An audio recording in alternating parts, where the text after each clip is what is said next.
Good evening, and welcome to a live stream, real time, right now, right here, of scriptural field trips. I, I am in a unique place tonight. I am in Mora, New Mexico, which is about 12 hours from Conroe, Texas. And I came up here for two reasons. One, I wanted to get an early start working on Easter sermons, or the Easter sermon, I should say. And I also wanted to have a unique place and a nice way to tie up this 5-week series in a fun place. So here we are. Let me begin by saying that none of these things have ever been easy. And all this sort of live stream editing and all that kind of thing, I've done some of it before, but not quite with this sort of pressure. I got up at about 7 o'clock this morning and drove to the property that my mom and dad bought in 1978 and unfortunately burned down about 4 years ago. And I began making videos. In fact, at last count, I have something like 79 videos that I have created today alone, just on top of that mountain. And I hated every last one of them except for one. So that's the one we're going to be using. But it didn't have an intro and it doesn't have an end. Well, it has a bit of an end, but I thought, well, you know what I'll do is I'll give the scripture, I'll do all that in the beginning, and then I will play the video and then conclude from there. Um, the place I'm at right now is my parents' place here in Guadalupe, New Mexico. They purchased it a couple years after the fire, as they can no longer go to the property that they put together back in '78.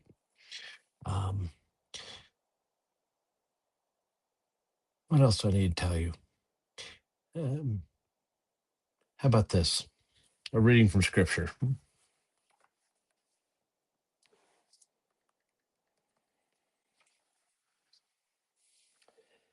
A reading from Matthew, the 26th chapter, starting at the 69th verse.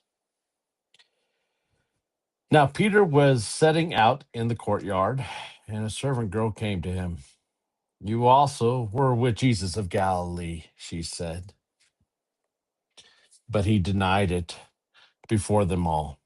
I don't know what you're talking about, he said. Then he went on his way out the gateway, where another servant girl saw him, and said to the people there, this fellow, this being Peter, was with Jesus of Nazareth. He denied it again with an oath. I don't know the man. After a while, those standing there went up to Peter and said, surely you are one of them. Your accent gives you away. And then he began to call down curses and swore to them, I don't know the man. Immediately, a rooster crowed. And then Peter remembered the words Jesus had spoken. Before the rooster crows, you will disown me 3 times. And he went outside and wept bitterly. The word of the Lord, the gospel of the Lord. A bad day for Peter. A day when everything went exactly wrong. And in the midst of it, Peter remembers the words of Jesus, who said that this most likely was going to happen, and it did. It's a moment that I'm sure he wishes, or I'm sure he wished he could have done differently, but what happened, happened. And that's how that went down. And in the midst of it, there was considerable angst, to say the least. What I'm about to show you is some video from on top of my mountain. It's not really my mountain. Quite frankly, I don't own any of the places I'm about to show you, or this place I'm about to show you. It's just a place that I claim as my own because I've walked it a lot.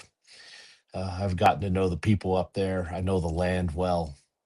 And The place I took you today for our scriptural field trip is the site of the old cabin that my father built in 1980 so that his children would stop rolling out of the tent. That's the true story. My sister and I, Sarah, they put us in a tent and we would roll out. And my parents found that problematic. So they found another way to make sure their children disappear in the middle of the night. And they built a small wooden shed, no electricity, no water. It was just really an upgrade from a tent. And when the fire came through, well, it destroyed it. And I'll just start from there. So there hasn't been a lot of rain up here. So any amount of green that we might have, and it's just in a few spots, doesn't show, unfortunately. Maybe once we finally get some rain that will change. But as I was walking over here, I began to find bits and pieces of the old cabin that my mom and dad built all those years ago. I'll probably continue to walk over here for years and years to come. In part that it reminds me of days that won't be returning anytime soon. And there are tons of reminders. In any case, let's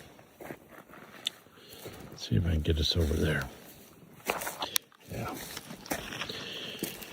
And if you take a look right over here,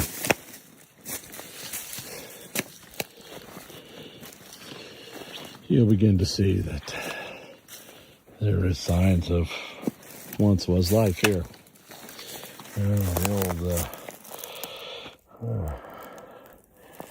whatever that was, we used to cook over the fire, the cans and the thing you used to put the ceiling on the cabin, oil cans and an old shovel, pots and pans.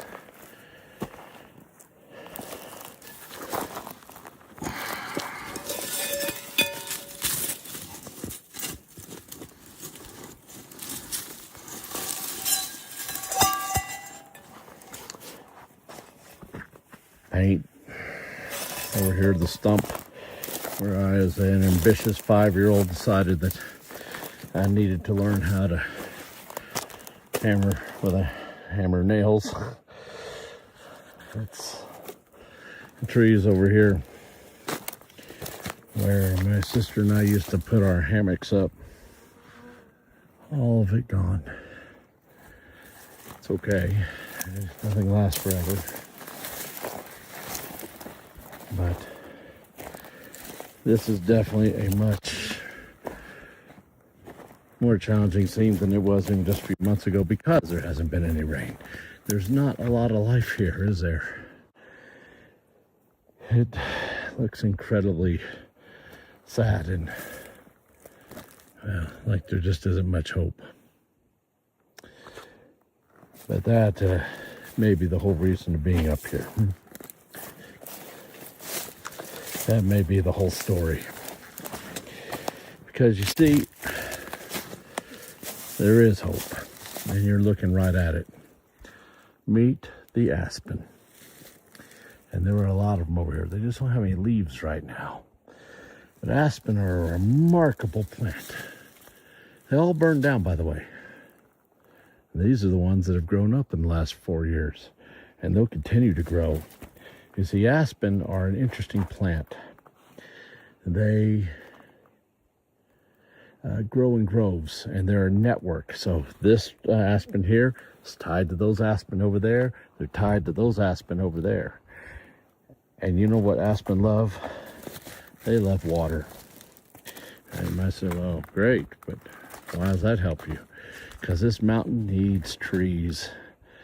And they need to drink the water. Now, right now, they don't got a lot, but I can guarantee you they're alive. In fact, if you look, they're little bitty buds. just waiting for the right moment. Season of Lent in the Christian church.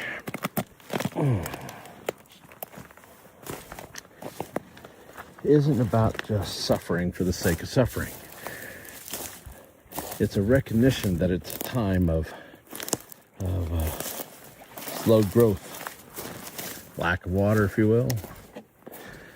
We take away things artificially to put ourselves in moments just like this one right here. Why do we do these things?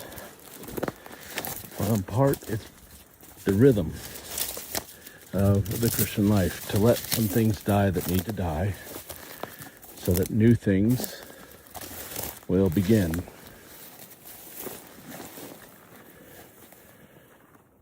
To purposely put ourselves in harm's way, not physically, emotionally, maybe spiritually, not always keeping everything so upbeat, but having a period of time where we are reflective and we acknowledge loss. That we think about where we've been and where we're going and what we might hope the future holds. To stop long enough to see the aspen that are just in the wings, waiting for their moment to grow. I talk to them all the time when I come here, actually, and I let them know that I'm rooting for them. Because I'll tell you what, once the aspen come in, they're going to secure the ground. And once the ground is secure, then the pine trees can come back. It's a process. It's a slow process, an incredibly slow process. But it's a natural one at that. One that has to happen the way that it's happening. Man, look at them. There's a ton of them here. You go, aspen.